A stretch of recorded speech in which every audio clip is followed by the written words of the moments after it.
السلام عليكم ورحمة الله وبركاته. بسم الله الرحمن الرحيم. الحمد لله رب العالمين والصلاة والسلام على رسوله الأمين وعلى آله وصحبه أجمعين.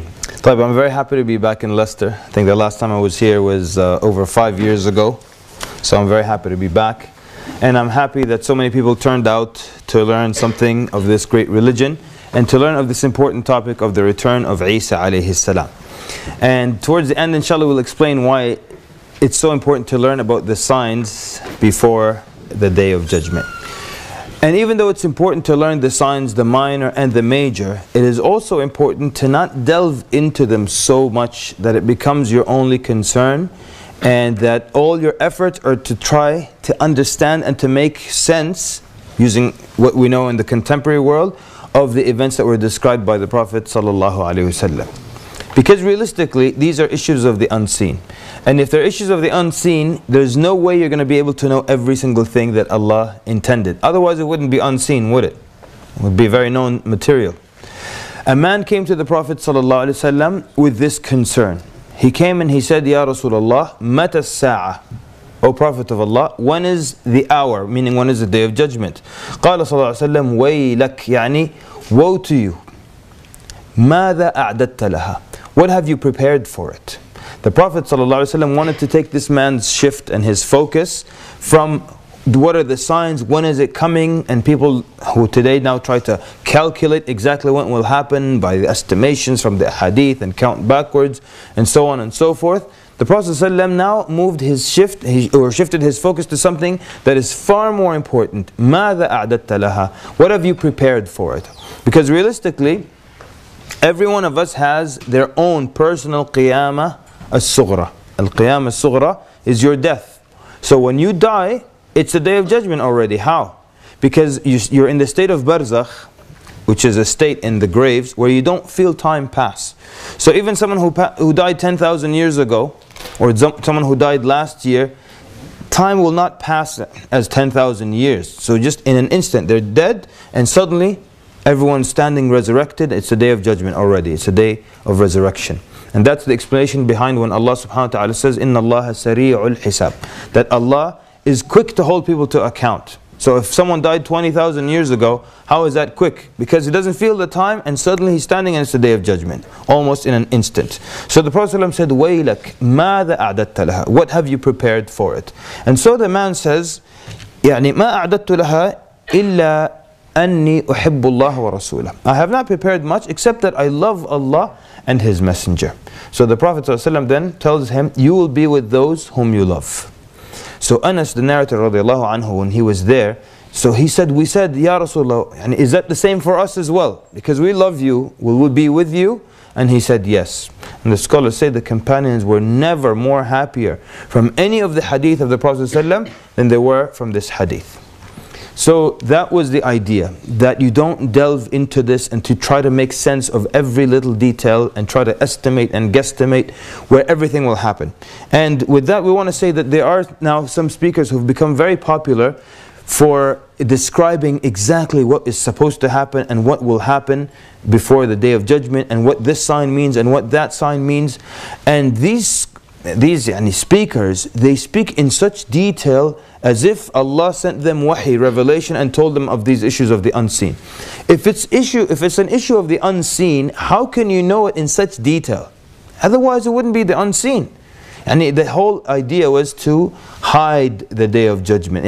No prophet is aware of its time, no angel is aware of its time. And yet some speakers know almost everything. The only thing left is to give you the Qiyamah calendar, and you just now count down, and it's coming, it's coming. That's the only thing left for some of those people.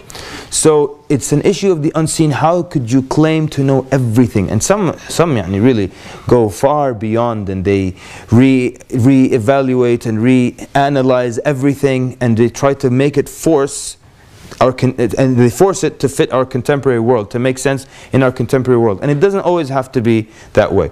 And yesterday when we were doing and we were looking at some of the minor signs before the Day of Judgment, one of the good things I think we did for the audience is that every one of the minor signs, there's more than one way to understand them. There's more than one way to understand them, and they're both valid understandings.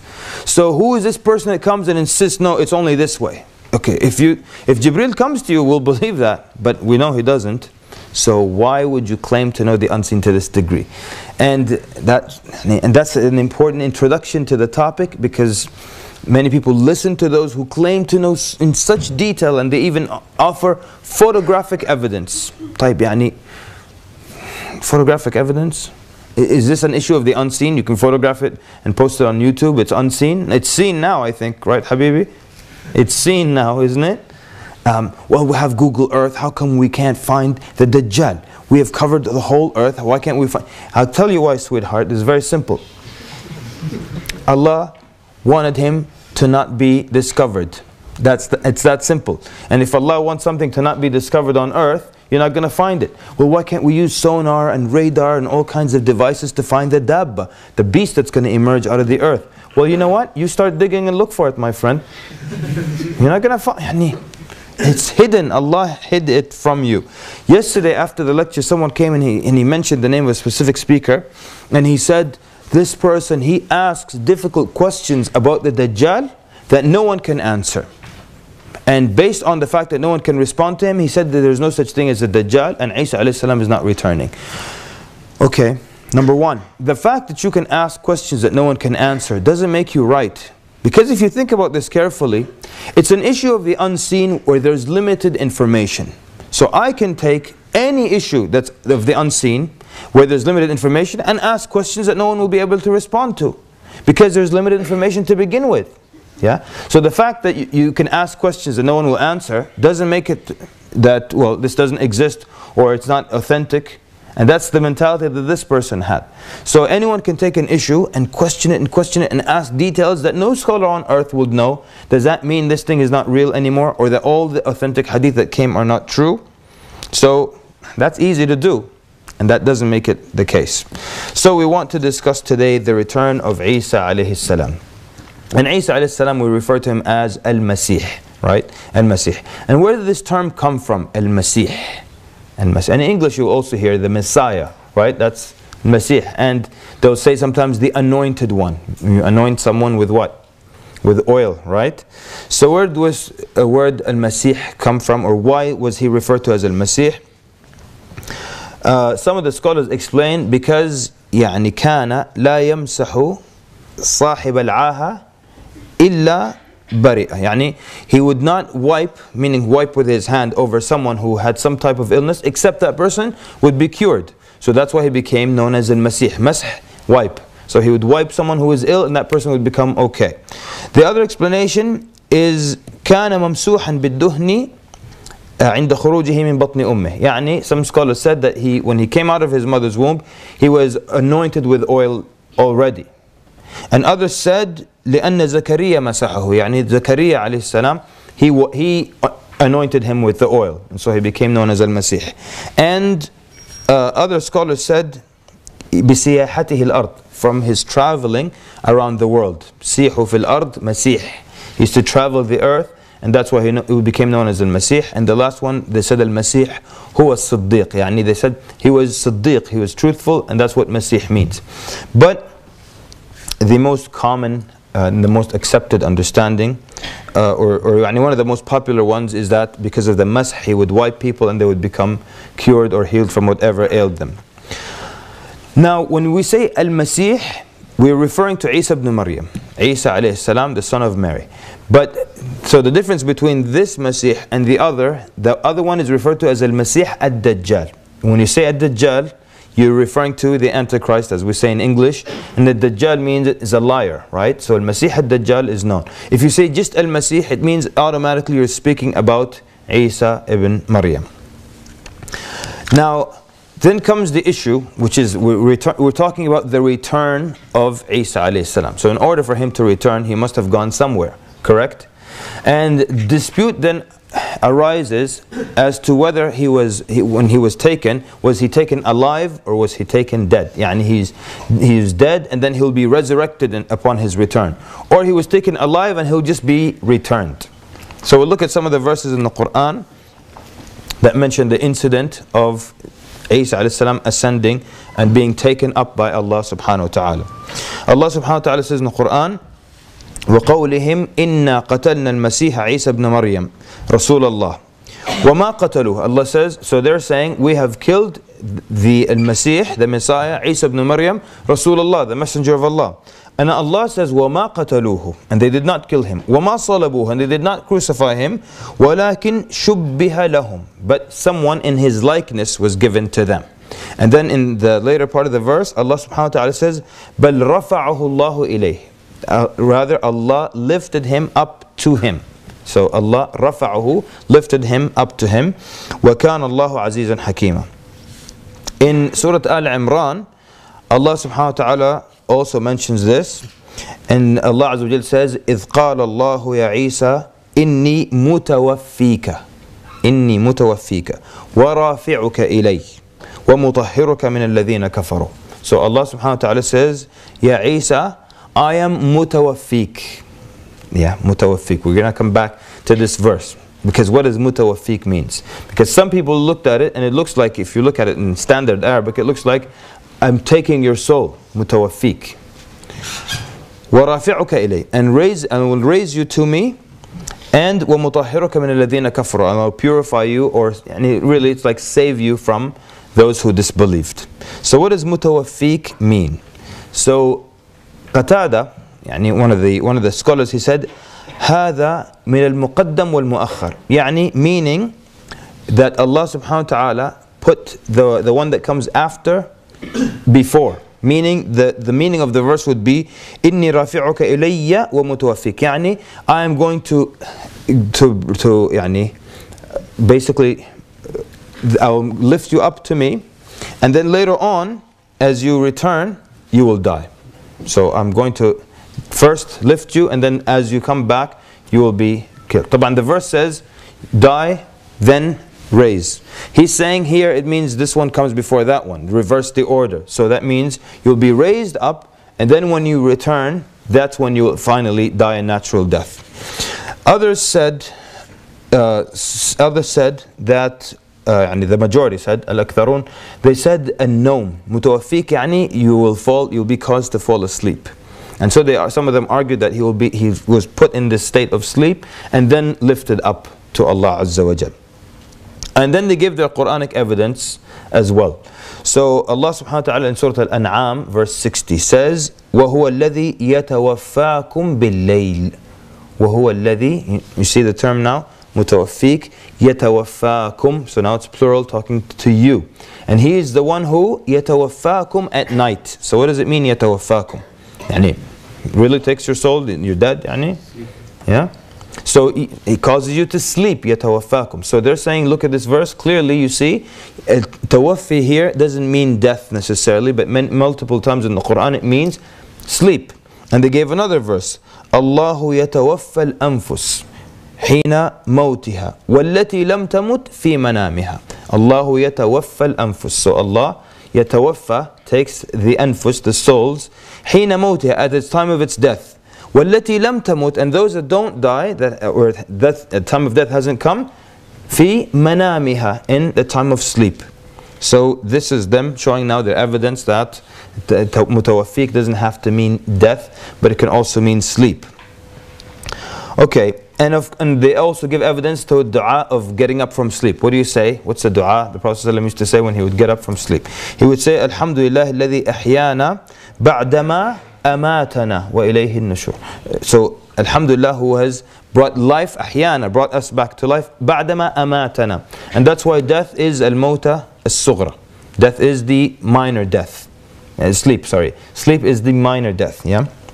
So, you can, like for example, your wife tells you to put your child to sleep, you can come back and say, he's dead. And after she screams and everything, tell her, just kidding, he's asleep. Minor death. And see how the rest of your evening goes, inshallah. But the most common understanding is what? The most common understanding is that he was lifted up in body and in spirit. He was lifted up in body and spirit. Now, being sent into sleep before or what have you, the idea is that he was lifted up in body and in spirit. Because the scholars say there would be no value of Allah mentioning this mutawaffik if he just died like any one of us dies. Billions of people have died and billions will die. And there's no value to that if, Isa ﷺ dies exactly the same way. What is the value of this being mentioned a number of times in the Quran? So they're saying Allah subhanahu wa ta'ala raised him up to him. And also, what is the value of saving someone from those who are trying to kill him by also causing him to die? That's not really saving, right? So the Jews are now, the soldiers and everything, and they're outside of his door, and they're trying to kill him, and then Allah causes him to die. That's how He saved him. So it's like, okay, in the end, it's the same thing happened, right? Okay.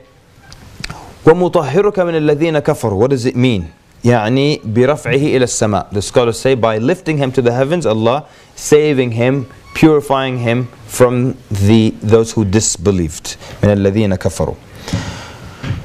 And Allah subhanahu wa ta'ala says, وَمَا قَتَلُوهُ. In another verse, وَمَا قَتَلُوهُ يَقِينًا. And they did not kill him. So they did not kill Isa alayhi salam. Ibn Abbas explains what happens. He says, as the people had surrounded the place where Isa alayhi salam was to take him and kill him. So now this is a very stressful situation. They're outside the door, there's soldiers and everything, and they want to come and capture Isa alayhi salam. So he went out to his companions, so the companions who were with him, and he said, أَيُّكُمْ يُلْقَى عَلَيْهِ شَبَهِ فَيُقْتَلْ مَكَانِي وَيَكُونُ مَعِي فِي دَرَجَتِي. Which one of you will volunteer, and my likeness will be put onto him, so he will look exactly like me, and he will be killed in my place, and he will be with me in al-Jannah. He will be with me in al-Jannah. So basically, someone who's going to give up his life in this situation. So Ibn Abbas says, فَقَامَ شَابٌ مِنْ أَحْدَثِهِمْ سِنًّا. So a young man from the youngest amongst them got up, and he said, I will. And Isa alayhi salam tells him, Ijlis, sit down. So the second time he asked the same question, and nobody gets up. Everyone's just like this. And that's why really the best companions were the companions of Muhammad sallallahu alayhi wasallam. The best companions, yeah? And better than the companions of Musa alayhi salam, better than all, they're the best companions given to the best Prophet sallallahu alayhi wasallam. So everyone's looking down now when he asked the second time. And this young man gets up again and he says, Ana. So then he tells him, Na'am, anta dhak, yes, you are the one. And immediately the likeness of Isa alayhi salam comes down upon this young man who looks exactly like him. So he gave up, because sometimes people ask you, well, and who's this innocent guy that was put in his place? And some guy's walking down the street buying potatoes, suddenly he looks like Jesus, like, wait a minute. And they just grab him like, we're going to crucify you. So that wasn't the case. So someone gave that up. And this is mentioned by Abu Shayba, and it is authentic, sahih, according to the conditions of Muslim, rahimahullah. So Ibn Abbas, radiallahu anhuma, he says, وَرُفِعَ عِيسَى مِنْ وَزَنَةٍ روزنة, he says basically Isa alayhi salam was lifted through روزنة كانت في البيت, an opening that was in the house. So he was lifted in front of his companions. He started to ascend, and he was lifted up to the heavens. And this man, his companion, went out with his likeness, and he was killed in his place, and inshallah he'll be with him in al-Jannah. It was said that there were two men that were disputing. This is during the time of Ibn Taymiyyah rahimahullah. There were two men that were disputing about Isa alayhi salam. Did he die? Did he die and then was raised, or was he raised alive? Was he raised in body and spirit, or just in spirit, and so on and so forth? So Sheikh al-Islam Ibn Taymiyyah rahimahullah was asked about this. So in his response he said, Alhamdulillah, Isa alayhi salam hayy, he is alive. And then he brings a hadith from the Prophet sallallahu where Nabi sallallahu said, ينزل فيكم ابن مريم حكما عدلا وإماما مقسطا. The son of Maryam will descend upon you as a just judge, or a fair judge, and also like a fair and a just imam. Yeah. So it's interesting that you never find any narration or any ayah that refers to him being resurrected or brought back to life. Yeah, a hadith will say he'll come down. Yeah, and ayat would say he was raised up, he'll come, but it never says he'll be brought back to life. So if he died, he would be brought back to life. And so the difference then between Isa alayhi salam and the other prophets is that the other prophets, they're alive in their graves in the sense that they're in this barzakh state where you don't feel time and it's not exactly like life. But Isa alayhi salam, he's alive in his body and spirit. So the spirits of the prophets are in their graves, and in the sense that's the life that they have. But for him, he's alive in body and in spirit. قال شيخ الإسلام ابن تيمية رحمه الله, he said, ومن فارق روحه جسده لم ينزل جسده من السماء. Strong point. He said, whoever's soul parts from his body doesn't come from the heavens. True or false? Okay, one more time. Look at how people die. The soul is separated from the body. Ibn Taymiyyah rahimahullah is saying, whoever's body is separated from the soul, how is he resurrected? The soul comes back to the body and he comes out of where? The earth. So he's saying whoever's soul leaves the body doesn't come down, the body doesn't come back down from earth. There are no dead bodies, from the heavens, there are no dead bodies up there. And all the prophets, their bodies are on earth. All human beings, their bodies are on earth. So he's saying there's people who argue that he died, his soul was taken out of his body, then why is his body up there? His soul might be up there and then his body, and they would reunite here on earth and he'd come out of the ground again. Yeah? So, and then you see him always yanzil, that he comes down in body and in soul, which means he went up in body and in soul as well. And then we start to discuss when Isa alayhi salam actually comes down. When does he come down? The Prophet ﷺ described it in detail. And he described where he will come down, when he will come down. He described what he will be wearing when he's come down, the position of his hands, what his hair looks like, what his complexion looks like, his height, everything in detail. And the scholars say the Prophet ﷺ described Isa alayhi salam in detail so that there's no mistaking later on between him and Al-Masih Ad-Dajjal, what we call the Antichrist. The difference between the two is clear for everybody. And when Isa alayhi salam descends or comes down, the Muslims will be under the leadership of Al-Mahdi, and they will be behind him ready to fight the army of the Dajjal. At this time, Isa descends, and he's described in detail, as we said, so as not to be confused with the Dajjal. The Dajjal, his description is that he is in human form. And so some people today, they try to make the Dajjal a system, an order, a kind of currency, whatever, something. He is in human form, the Dajjal. And the Prophet ﷺ then described him to us in good detail, in excellent detail, in many authentic ahadith, in Muslim and Bukhari and Abu Dawud and others. So the Prophet ﷺ described a good telltale sign that this Dajjal is not Allah. And that is that he has one of his eyes is burst like a grape. Burst like a grape. In another hadith, it's dangling. So it's a bad eye and it's dangling on his cheek. So he's talking to you and this thing is just moving around like that, dangling. Like, could you plug that thing back inside? It's like, why does he have this clear defect in his face? The face especially shouldn't have a defect. He says he's claiming to be God, and yet he has this clear defect in his face. So if you were God, why don't you fix your eye? You've got all this magic and stuff, just go like this, tick. It's good all of a sudden. But no, it's a clear sign. Not only that, in another authentic hadith, An-Nabi ﷺ describes and tells us which eye. Is it the left or the right eye? And we know that it's the right eye. So it's the right eye, and it's burst like a grape, and it's like a bad grape. You step on a grape or something like that, and it's dangling on his cheek. And on his forehead are written the words kafir, kafir. And anyone, whether they're literate or illiterate, they can read the word kafir on the forehead of the Dajjal. All the believers, they can read these words on the forehead of the Dajjal. Now, some people then, they try to make sense of these issues of the unseen using our contemporary world. Perhaps some of them, they couldn't fathom and digest exactly how this could be or what this would mean. So they tried to make sense of it using the world around us. So they said, Ad-Dajjal is the television. Why? Because the hadith said it comes into every home and it lies. So they said that Dajjal is the television because it's in every home and there lies on the television. Yeah. Does your television typically have like a grape next to it? Yeah. And I would say, and it says on his forehead kafir, not Sony, right? So, يعني, clear, but some people just try to make sense of it using the world around us. The others try to argue that, one person argued that Dajjal doesn't exist because he's not mentioned in the Quran. Just a little bit of reading, and you'll know that the scholars answered this hundreds of years ago. A long time ago they answered, and they gave their explanation as to why the Dajjal is not mentioned in the Quran. Even though he is the greatest fitna, Allah doesn't mention him in the Quran, because the scholars say he is the first one in the history of the world to claim to be Allah himself.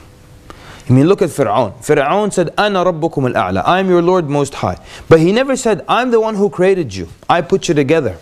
I brought you into this world. I created the heavens and the earth." He never said that. And the Dajjal will be the first one to come and say, "I am the one who created you. I'm your creator." He will claim rububiyyah. And because he makes such a profound claim, the scholars say he was not worthy of even being mentioned in the Quran. And that's why he's not mentioned in detail. So we have clear descriptions of what the Dajjal looks like. And then we have clear descriptions of what Isa a.s. looks like and where he will descend as well. The Prophet ﷺ said that Isa a.s. will descend in the eastern part of Damascus, Dimashq. And he will be basically near the white minaret on the eastern side of Damascus. The white minaret. And he'll be wearing a garment that's light yellow in color. So a kind that has a light yellow coloration to it. And he even showed us the place of his hands when he's descending. قال صلى الله عليه وسلم واضعا كفيه على أجنحة ملكين. So he'll put his palms on the hands of two angels. So he's descending down. And the Muslims will see this just before Fajr prayer.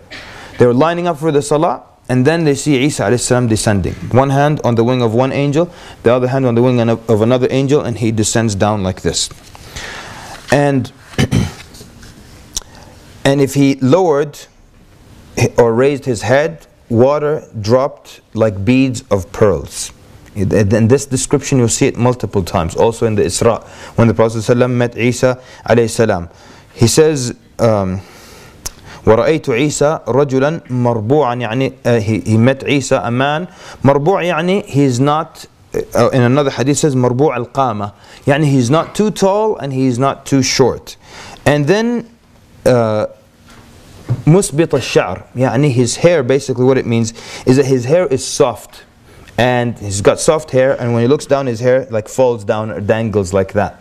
And in another hadith it says limma, the description of his hair. Limma يعني when the hair gets to the earlobe, or a little beyond the earlobe, it's called limma. Jumma is when it gets longer than that. This is these are specific, precise terms in Arabic that describe the length of the hair. So a number of times we're looking at the description of the hair of Isa alayhi salam, and there's a wisdom behind that. And the wisdom is that the hair of the Dajjal is what? It's like horrible. And you could just now use your imagination. It's nappy is the term we have in America. He's nappy hair. He's like horrible, unkempt, and just. And I don't want to say an afro and offend those who have afros. This is beyond afro. This is the Dajjal style afro, okay? And you couldn't match up to that as no matter what you did on this earth. So you see the wisdom behind the constant description of his hair to make a clear distinction between the appearance of the two. So we said he comes down near the white minaret on the eastern side of Damascus. And when he descends, any kafir around him will die from his breath. Just from his breath, the kuffar will die. Yani disbelievers will die. And what is this? What's the radius? Or what's this circle? How big is it? He said and his nafas. The hadith says, وَنَفَسُهُ يَنْتَهِي حِينَ يَنْتَهِي طَرَفُهُ. يعني his breath reaches as far as his eye can see. So that's the radius of this circle. Or the diameter. So as far as his eye can see. So anyone in the vicinity when he descends will die just from the breath of Isa alayhi salam. And what's the significance of that? He's descending at a time when there are battles going on. So he's coming down on the side of the Muslims. He's coming down on the side of the Muslims. And now he's coming as the most incredible support. So imagine now there's a soldier on your team, and just from his breath everyone's like, you're like, we're winning. We're going to win this thing. Just could you turn and breathe over this side? Khalas, we're alright. Yeah? So then he comes down on the side of the Muslims, and they had just lined up for Fajr Salah. So the believers now, they will be happy to see him, and they will come to greet him. They will come to greet him. And he, alayhi salam, will wipe on their faces. So he'll wipe over their faces. And the hadith of the Prophet ﷺ says, he will then tell them of their ranks in Al-Jannah. You can just imagine the believers knowing these hadith and knowing about Isa alayhi salam returning, and now here he comes. They see him come down with two angels. They rush to him now and they greet him, and out of rahmah, the scholars say, out of rahmah, he wipes their face and he tells them their place in Jannah. He wipes the next one, tells them his place. It's a very beautiful scene, yani, if you can picture it. So the white minaret, let's talk about that a little bit. The white minaret exists today in Damascus, right? In Masjid al-Amawi. You actually, if you Google white minaret, that will be the first thing that will come for you. In the search, the first thing you will get, if you Google tonight white minaret, you will see what it looks like. And even though like there are white minarets in the Masjid al-Nabawi, but this is the first one that will come to you. And something interesting about that is mentioned by Ibn Kathir rahimahullah. He says in the year 741 after the Hijrah, and when he was alive, he said it was rebuilt. The white minaret. It was a minaret, and it was rebuilt in 741 after the Hijrah. And he says something interesting about how it was rebuilt. He says when it was rebuilt entirely with the wealth of the Christians living in Damascus. Very interesting. It was rebuilt with the wealth of the Christians in 741 after the Hijrah, the Christians living in Damascus. And he said they rebuilt it, the people rebuilt it with white stones. So as the scholar Ibn Kathir, when this happened, he saw, okay, there we go, we have a white minaret now. Khalas. Fantastic, just like the Prophet ﷺ said it. What is the significance of it being built by the wealth of the Christians? And why the Christians? Muslims bullying them like, we need a nice minaret, pay up, People come with bats and stuff, and you pay for the minaret? No. What he explains that actually the Christians destroyed it. The Christians destroyed it. But they didn't have a right to destroy it. So as a punishment to them, they were forced to pay for rebuilding it. And it's only fair, right? So they rebuilt it. But now what's the I don't know, the irony or the wisdom behind that? Does anyone see it? It's where, Naam. It's their savior is actually not who they thought it was. Absolutely, yeah. It's like the one that they think is their savior, their God, who's coming down on their side. He's coming down on the side of the Muslims at a site that they paid for, the landmark. I think it's beautiful. It is beautiful. Yeah. So that's part of the significance behind that. So then the Imam of the Muslims will say to him, Ya Ruh Allah taqaddam. Ya Ruh Allah taqaddam. Why Ruh Allah? Why Ruh Allah? We know what Ruh means, and now you're attributing it to Allah. They said the idafa is for tashrif. When you attribute it, idafa, when you attribute it to Allah, is to honor Him. To honor Him. Not because, any claim of divinity or one-third Godhead or any of that. But to honor Him, he says, Ya Ruh Allah taqaddam. And the Ruh, or also the reference to Isa alayhi salam as the kalima, the word of Allah. And even in the Bible they say the word, right? So as Muslims, how do we explain and why does it make sense that he is known as the word of Allah? Because in the hadith the Nabi says, وَكَلِمَتُهُ أَلْقَاهَا إِلَى Maryam, and his word which he cast down to Mary. So the word, because Isa alayhi salam, how was he conceived? Allah spoke this word, kun, be, and he became. So he was conceived when Allah spoke the word, kun. And so that's why he's referred to as the word. That makes 100% good sense to the Muslims. So he's referred to as the word, Ruh Allah here, as a way to honor him, as a way of respect. So he says, تَقَدَّمْ أَنْتَ. He says to the Imam of the Muslims, تَقَدَّمْ أَنْتَ فَإِنَّهَا أُقِيمَتْ لَكْ. You go forward, because the iqamah was made for you. You were the Imam when they made the iqamah. So أُقِيمَتْ لَكْ, you are the Imam, so you lead. So he then prays Fajr behind someone from the Ummah of Muhammad sallallahu alayhi wasallam. And there's great significance in this. There's a lot of significance in this. And that is that he is not coming as a new prophet. He's not coming with a new sharia. He's coming as a prophet following the Prophet sallallahu alayhi wasallam. And he will uphold the Quran. And you will see this. He will uphold the Sharia and do other things that we're coming to. But he's coming as a follower of Muhammad sallallahu alaihi wasallam. That's why the scholars say something very interesting. They say, طيب, which ummah is Isa alayhi salam from? And as we describe further how he will implement the Quran and the Sharia and everything, and how he will go to Hajj and Umrah and so on. So which ummah is Isa alayhi salam from? Say it. The ummah of Muhammad sallallahu alaihi wasallam. So this is something interesting the scholars say. Even though he is a prophet, he is also a sahabi. It's amazing, isn't it? He's a prophet and a sahabi. Because what's the description, what's the definition of a sahabi? Someone who met the Prophet ﷺ and believed in him, yeah, and he died upon Islam. Does it apply to Isa alayhi salam? Absolutely. He met the Prophet ﷺ. Where did he meet him? The Isra and Mi'raj, in the ascension, when the Prophet ﷺ ascended to the heavens. He met him. And of course he believed in him. Everybody who met him believed this was the Prophet. That's what the whole gathering is about. And he's going to die, we don't have any doubt about this, still believing in the Prophet Muhammad ﷺ. So he qualifies as a Sahabi. And it's not demoting him because he's still a Prophet. Yeah? So then the Prophet ﷺ says in a hadith, this was a hadith that was classified as Sahih by Al-Albani rahimahullah. He says, "Minna alladhi yusalli Isa ibn Maryam khalfahu." From amongst us is the one that Isa ibn Maryam prays behind. So from our ummah is someone that Isa alayhi salam will pray behind this man. And like we said, the significance of that is that he's not coming with a new sharia, he's not coming to change, he's not coming as a new prophet, but coming to implement and as a follower of Muhammad sallallahu alayhi wasallam. So, and then it doesn't mean that if someone leads him in salah, that means someone is better than him. Because the Prophet ﷺ prayed behind one of the companions. Who was that? Abu Bakr. Who else? Wasn't it Zubayr? In one of the battles? Anyways, so it doesn't mean that he's better. It doesn't mean that he's better, the person that led Isa ﷺ in the salah. Because sometimes someone better can be amongst the musallin. That's not what it means. So the Prophet ﷺ describes him marbu'. I said murba earlier. Marbu' al-qama. He's not tall and he's not short. And he is red in complexion. He's got flushed with blood or whatever the red in complexion. He's got a wide chest.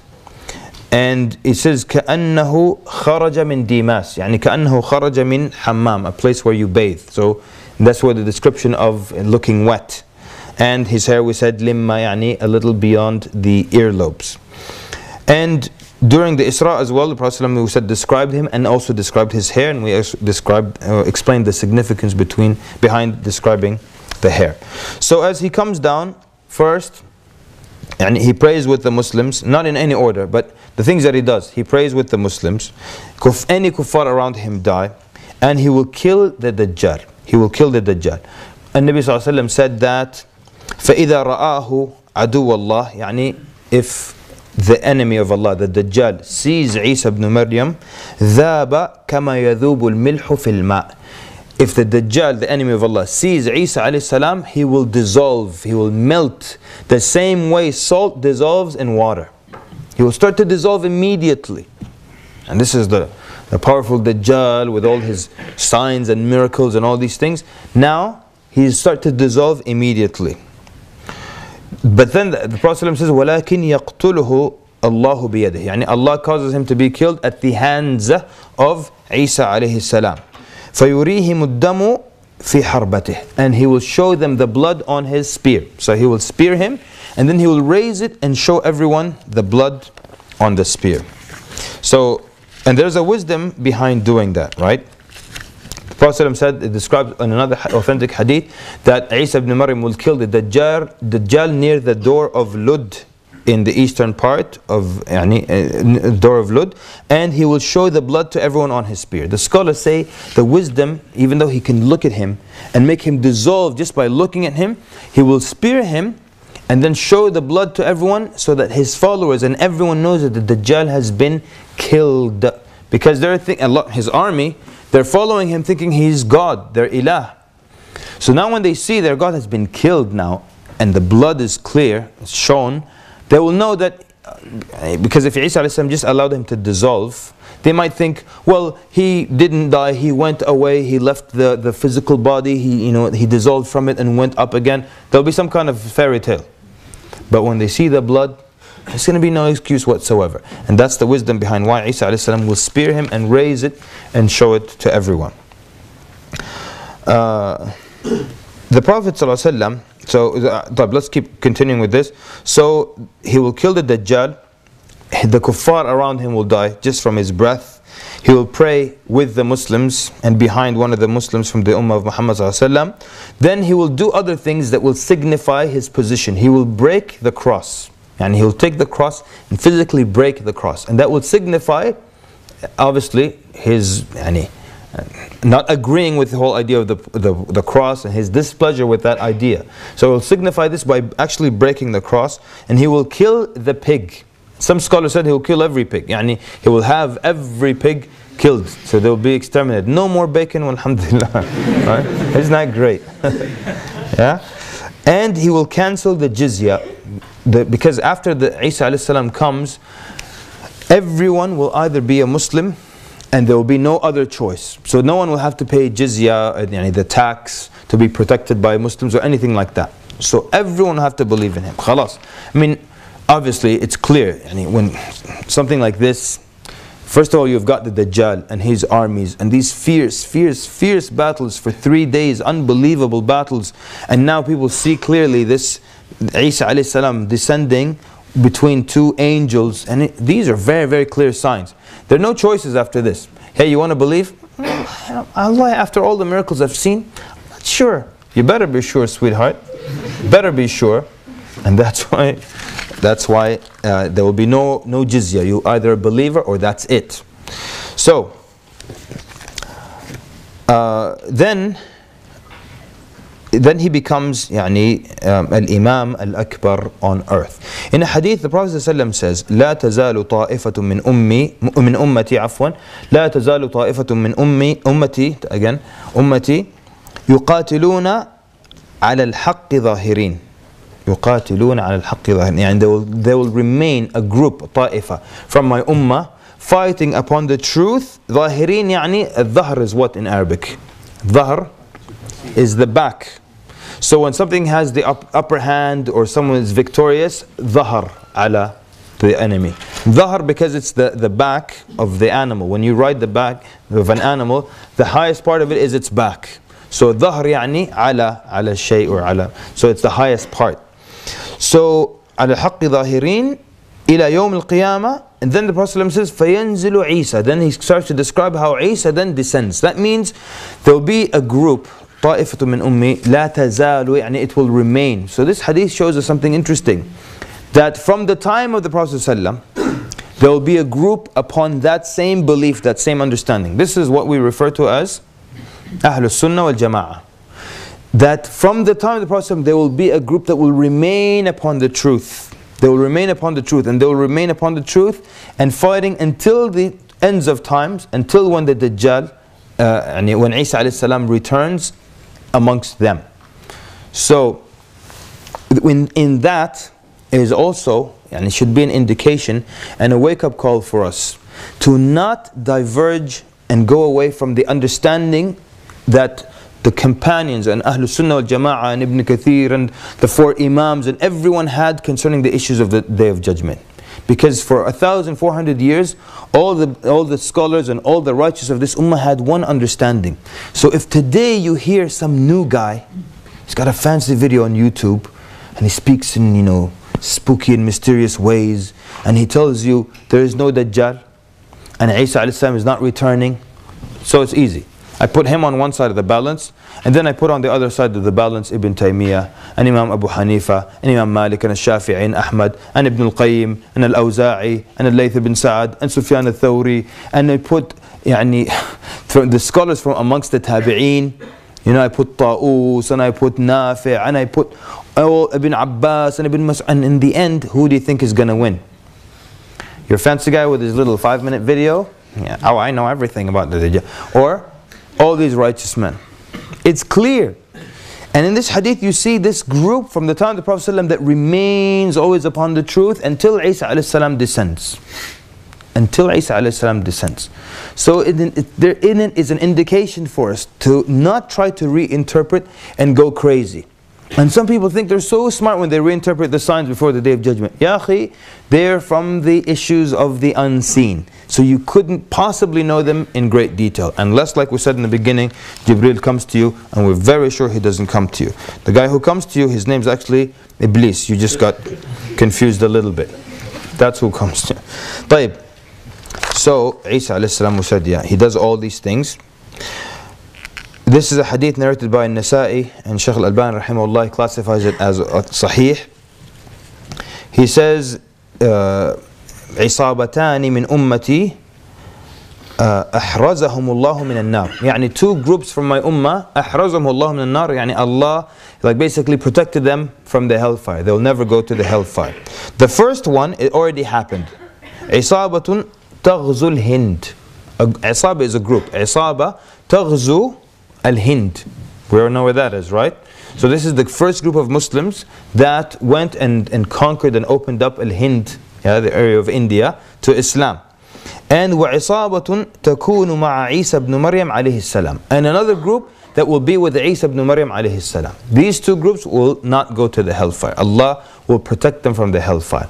So if you're in your time and you happen to live and be around at the time of Isa alayhi salam, it's a great bushara, it's a great bushra for you. So, but right shortly thereafter, when Isa alayhi salam kills al-Masih al-Dajjal, just a little bit after that, it announced that Ya'juj and Ma'juj have come out. And Ya'juj and Ma'juj are these two large groups of people, huge numbers of them.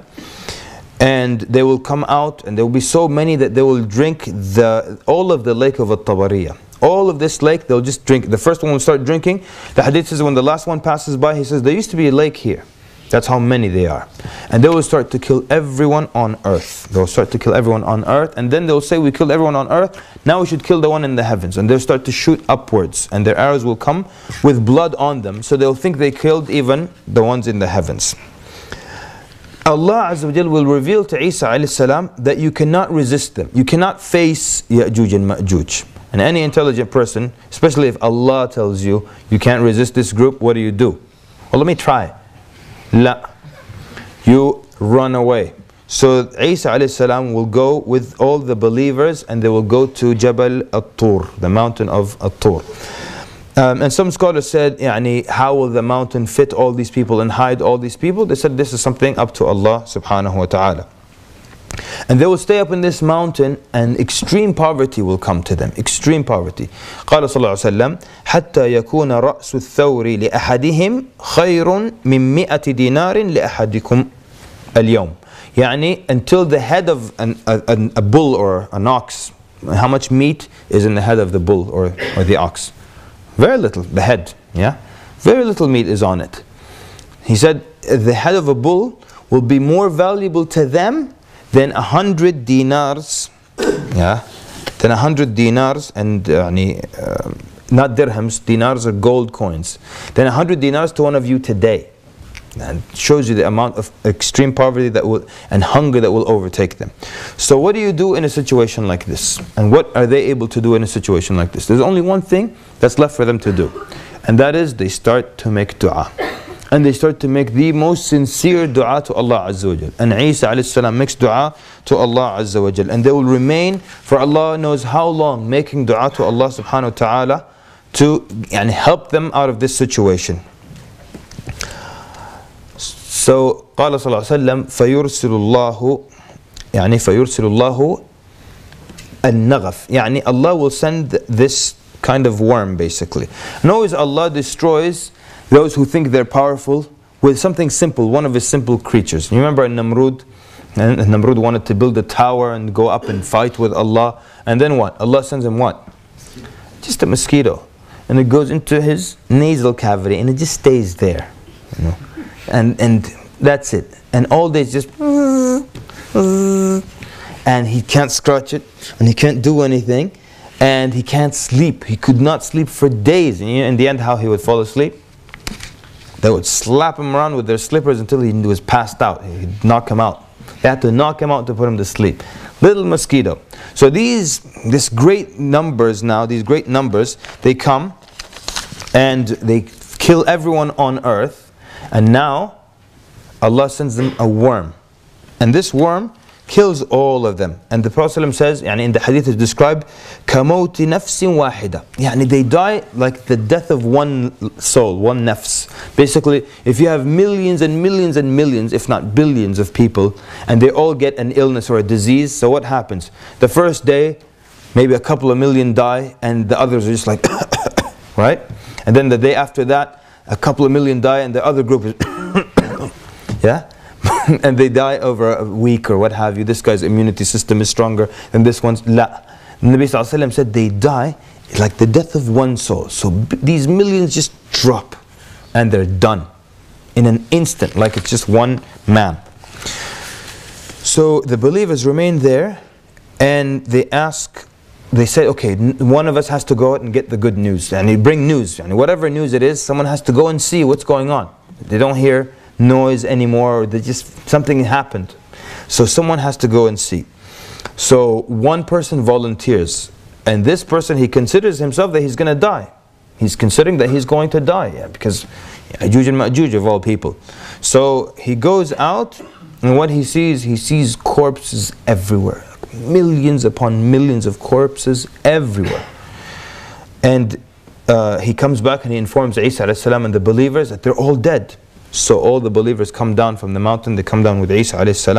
But they can't live on this earth now, because there's so many rotting corpses there that and the hadith says there's not a shibr. A shibr is like a handspan, like this much, yeah? There's not a shibr, except there's a dead body on it and it's rotting. So everywhere stinks. You can't go anywhere. And anywhere you go, anywhere you try to smell, it just stinks. So they make dua to Allah subhanahu wa ta'ala again. And Allah Azza wa Jal, hadith says, فَيُرْسُلُ اللَّهُ الطَّيْرِ, Allah sends these birds. And the birds were described, they have necks like camels. And they take the bodies of Ya'juj and Ma'juj and they discard them. They throw them, some scholars say, or some narrations, in the ocean, in the water. They get rid of them there. And now Allah sends this thick, heavy rain. And it cleanses the earth. It cleanses the earth physically, and also in the way that's ma'nawiyya and maddiyya as well. So it cleanses the entire earth. And the Prophet ﷺ describes this earth becomes kazalafa, like a mirror. The earth becomes so clean after this cleansing. And here some scholars say Isa a.s. goes off either to Hajj or to Umrah or something like that. And it will be said to the earth, أنبتي ثمرتك وردي بركتك. أنبتي ثمرتك give, let your produce come out, وردي بركتك, and let your barakah return to you. And some scholars say this was the same barakah that the fruit and the things of the earth had at the time of Adam alayhi salam, when there were not any sins on earth and so on and so forth. So the Prophet describes some incredible descriptions that a rumana, the pomegranate, a group of people will be able to eat from one pomegranate. And it's so huge that after they're done, its skin, they can use it as shelter. And one cow would produce enough milk that would be enough for the whole village. And a sheep, enough milk, or a goat, enough milk for an entire family. Just one. And this is now, as the scholars say, this is real world peace. And this is the only time there will be real world peace. All the other stuff is just talk. Talking about world peace, well, and people are being butchered in another part of the world. This is the only time there will be real world peace. And it will extend even to the wild animals. The hadith describes that the lion will basically chill out with the camels. Lion will hang out with camels, nothing's going on. Tigers with the cows, everything's alright. The wolves with the sheep. Look at the history of animosity between wolves and sheep. And all the different gizmos and contraptions and disguises the wolves would come with. Oh, that was a cartoon, right? The children will play with snakes and the snakes would not harm them. And how long will this remain? Some scholars say for about 40 years. Isa a.s. will stay with the believers and they'll remain upon this state. the Prophet ﷺ describes at this time حتى تكون السجدة الواحدة خير من الدنيا وما فيها. One's prostration to Allah will be better than the whole world and everything that's in it. So what does this mean? Some scholars say that there will be people who have no raghba, no desire in the dunya. They will have no desire in the dunya. And there will also, khalas, and there's no desire in the dunya. There's still all these miracles and there's all this barakah. And only believers are alive. Only believers are alive. It's not shirk, there's not anything weird. Everything's good. And now, the other explanation is that there is no need for anything. There's no need for anything of the dunya. There's no need to work. Yeah? Because the food and everything is just there. And it's abundant and so much barakah in it that you don't have to go to work and come and buy food and groceries. Food is available, everything is available. So then no one has any desire in the dunya. And especially after just coming out of seeing these miraculous events, nothing becomes more dear to people than worshipping Allah subhanahu wa ta'ala. And so one sajda will be better than the whole world and everything that's in it. Imagine now we could pray like that today. Imagine we could value one sajda more than the whole world and everything that's in it. Wouldn't that be fantastic?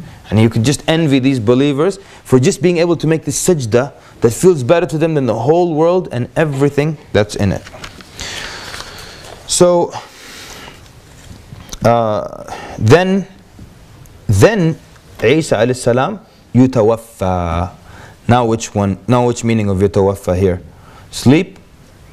La habibi, now khalas. Now yutawaffa. And the Muslims, the Prophet says, Muslims pray over him. So they wash him, they shroud him, they pray over him. So now we know which yatawaffa this one means. He dies now. And it's interesting also, another interesting point, that you never ever ever see a narration that says dies again. I think that's an important point. You never see he dies again, or for the second time, or again Allah takes him. Because there's no again. The first one wasn't. The first one was being raised up to Allah. This is when he actually dies, and the Muslims shroud him and pray over him, and they bury him and everything. The Prophet ﷺ gives us this message if any of us live to the time of Isa alayhi salam. قال صلى الله عليه وسلم من أدرك عيسى ابن مريم فليقرئه مني السلام. Whoever أدرك يعني meets or lives to the time of Isa ibn Maryam, فَلْيُقْرِئْهُ مِنِّي السَّلَامِ. So you used to go and give salam from the Prophet ﷺ to Isa alayhi salam. So you go to Isa alayhi salam and you say, Rasulullah sallallahu alayhi wa sallam gives you a salam, says to you, Assalamu alaikum wa rahmatullahi wa barakatuh. So then this is now after the death of Isa alayhi salam, and then people remain upon that, and then after all this greatness, after all these incredible signs, after all the peace and all the barakah on earth, again shirk and wickedness comes back to the people of earth.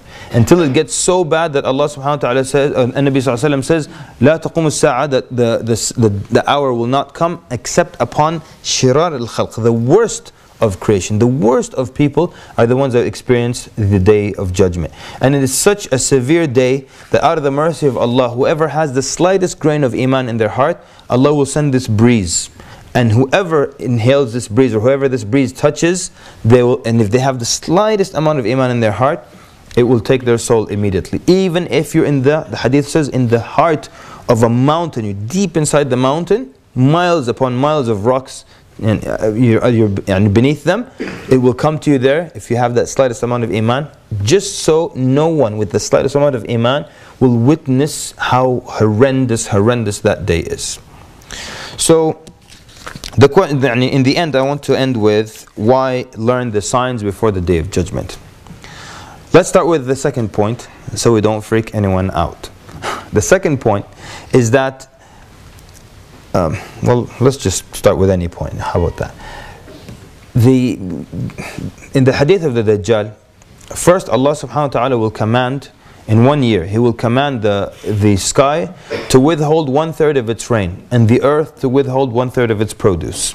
Then the second year, Allah will command the sky to withhold 2/3 of its rain, and the earth 2/3 of its produce.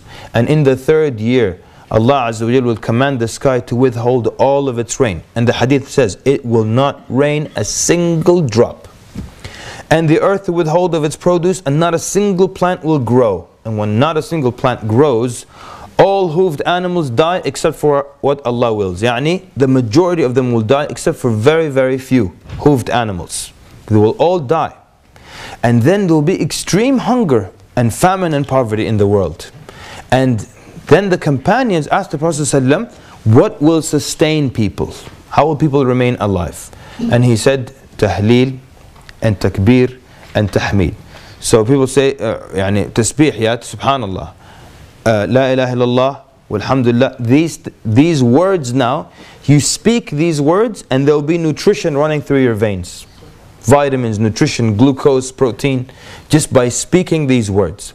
So Ibn Kathir and others from amongst the scholars, they say, how would these people know that, and who would guess that if I say subhanallah, la ilaha illallah, alhamdulillah, I'll get nutrition? Who would know something like this? Would you guess something like that? Nobody would guess it. They said that these people would know it because of this hadith. And then and he says, Ibn Kathir rahimahullah says, this is the importance of teaching this hadith to your children, and then they teach it to their children, and so on and so forth, so that whoever from your loins, your offspring will reach that time, they'll know how to behave at that time, they'll know how to survive. Likewise, the hadith of the young man, that the Dajjal will come and he will cut this young man. Hadith says, a young man brimming with youth, he'll cut him in half, and he'll put the halves in far apart from each other and walk between them. Then he will call, and this young man will be brought back together, brought back to life. This is just one of the signs that Allah allowed the Dajjal to have, to cut someone in half and bring him back to life. When the young man is brought back to life, he now has a big smile and he's happy now. And he says, now I'm sure that you're the Dajjal. How would he know for sure? And anyone else would be like, I believe you now. Tuhil mawta. You bring the dead back to life. I know who you are now. But this young man says, no, I'm so sure that you're that liar. How does he know? Because he read the hadith, exactly. And this is the importance of understanding these things. And the thing that, perhaps not to freak everyone out too much, there are some scholars, and now I'm talking about legitimate scholars, not the guy with the weird show on YouTube. The legitimate scholars who actually believe that, it's very possible that we could be at the time of the Dajjal. So it could be during your lifetime. Taban, if now we're going to start debating, no one knows. These are issues of the unseen. So could it be in your lifetime? It's very possible. Could it be in your children's lifetimes? It's very possible. Could it be in your grandchildren's lifetime? It's also very possible. So then it's more befitting that we study these things now, because we could be living in those times, or we could be living in the beginnings of these times. As far as the Dajjal is concerned, a lot of the signs for the emergence of the Dajjal are here today. They're there. So it's just missing for him to come out. Yeah? And when he comes out, it's going to be a tough situation. We said that a man would tie his wife up in the pillars to the pillar of the home, so she doesn't go to join the army of the Dajjal. What does that mean then? Then it means you should teach your children, you teach your family, you teach your wife about the Dajjal, his clear signs. And the Prophet ﷺ told us, while you're studying this field now, as you're studying this field, you'll see the way to protect yourself from the Dajjal. And that is to memorize the first 10 verses of Surah Al-Kahf. So if you well, this is not an important issue. And then the Dajjal, you see on CNN that he gets come out, and then he meets you. Like, oh my goodness, I should have studied this stuff. Now what do I do? And then someone will yell out to you, Surah Al-Kahf, the first 10 verses. I'm like, oh, okay. But I haven't memorized them. That's why it's so important to study this material, to know how to survive in these situations, and to pass on the information. And beyond that, and inshallah you don't see the Dajjal, say Ameen. Beyond that, at least this is knowledge of the deen, and knowledge of the deen, learning of it, even if it's material that you cannot apply. So say someone is absolutely broke, but he learned about the zakah and the zakah of gold and how you take that out and everything. قال صلى الله عليه وسلم من يرد الله به خيرا يفقهه في الدين. Or if Allah intends good for you, He gives you understanding in the religion. So suppose, you don't have to experience the Dajjal to learn about the Dajjal. Knowledge of the religion is barakah in and of itself. And and we always advise those who, wallah khalas ma fi nahi. It was a joke. So anyways, so I'm going to end here, inshallah, and I don't know if we have a Q&A planned or not, but jazakumullah khair for being an attentive audience. Sallallahu wa barak ala Muhammad, wassalamu alaikum wa rahmatullahi wa barakatuh.